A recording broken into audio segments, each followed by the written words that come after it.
Hello everyone, this video will be on how to differentiate the orofacial pain.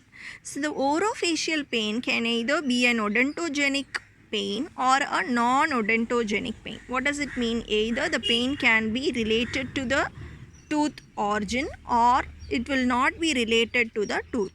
Okay, there are two types. So how can you say it is a non-odontogenic pain? That's what we are going to see. So whenever it's not related to the tooth, the pain is not related to the tooth, what are the features you will be seeing? Why there is a confusion or why there is a misinterpretation between these orofacial pain is that both the odontogenic and the non-odontogenic pain have the sensory fibers of trigeminal nerve which is overlapping. So it's very difficult for us to say whether it is odontogenic or non-odontogenic in origin.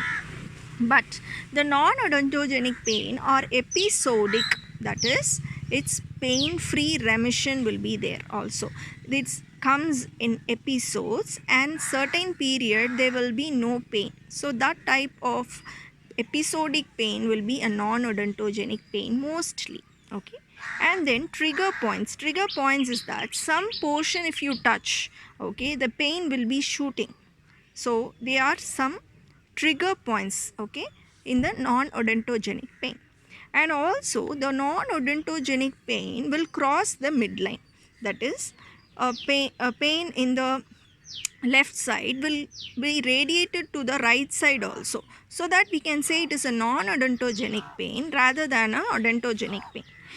And the non-odontogenic pain will increase with stress levels. Whenever the mental stress goes up, the pain of non-odontogenic in origin will also go up.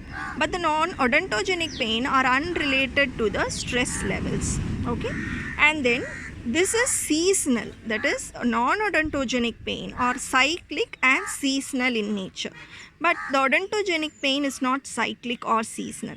And then the paresthesia is mostly associated with non-odontogenic pain rather than odontogenic pain. This is the percentage of exhibition of these characteristic features of pain is supporting a non-odontogenic pain origin.